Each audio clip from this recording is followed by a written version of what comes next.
Become a RealCatholicTV.com premium member. It's all the news that isn't fit to print.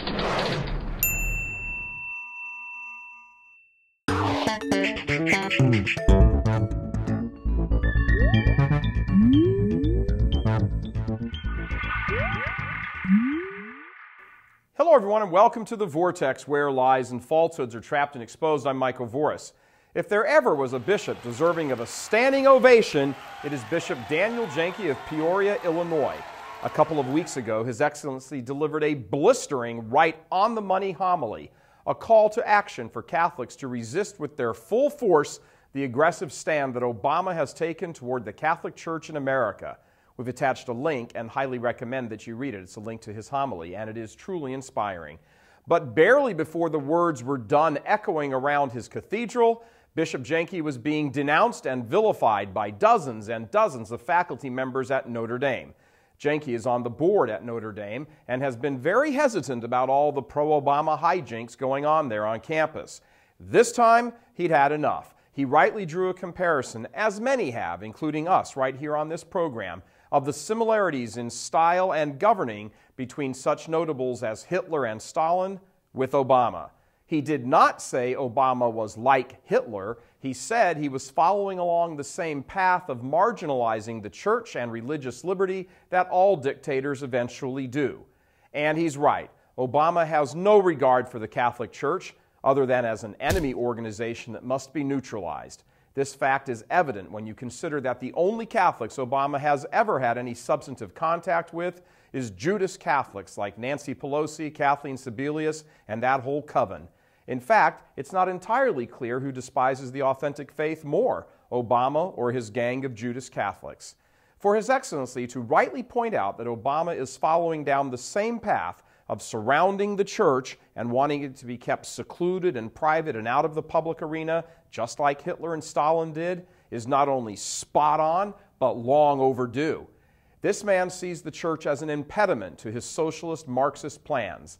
And there, at least, he's right. Catholicism is an impediment to evil. In fact, its mission, its charter, the Catholic Church's charter, is to trample evil underfoot and grind it into the dust of the earth.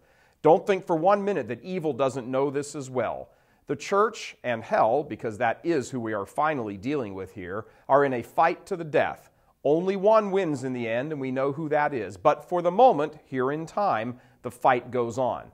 What's remarkable, however, with this story isn't what Bishop Janke said, "Bring it, brother," but the little amount of support he's actually received publicly from fellow bishops and others in various leadership roles in the church. Yep, a lot of people outside the status quo establishment go-along, get-along crowd have been boisterous on the internet, but that's about it. Perhaps they are gun-shy, to borrow a favorite phrase of Cardinal Timothy Dolan, and afraid to speak up because they know they will be denounced by every liberal progressive nut out there who even have loud mouths and even bigger loudmouth allies in the mainstream media. The press jumped all over the story and spun the usual baloney that they always do whenever anyone mentions the name Hitler. Anyone on the conservative side, that is. And of course, the liberal Jewish syndicate was horrified that someone would say the name Hitler because they regard the mere mention of Hitler's name to be an immediate insult, regardless of how it's used, an immediate insult to the memory of Jewish victims of the Holocaust. Much of the faculty at Notre Dame reacted with the same venom and insisted that Janke be unceremoniously dumped immediately from the Board of Trustees and Fellows at Notre Dame. So much for the crowd that likes to dialogue and be inclusive and non-judgmental and celebrated for their tolerance, whatever. Read Bishop Janke's homily for yourself and see if what he's saying is wrong or inaccurate, or more to the point, actually spot on. God bless Bishop Janke and thank him for his courage in saying what needs to be said, and not just once, but over and over again, and not just by him, but by every bishop in the United States. If Obama wins in November, don't think for a second that he won't turn his wrath on the church. And in truth, the only difference between this election and the last one is that now his teeth have been drawn and his real agenda is evident for the whole world to see. This man, without congressional approval, can rain down great suffering on the church through his overextended use of executive orders, and he's already begun that. And don't think for a moment that he doesn't have plans to continue that in the future.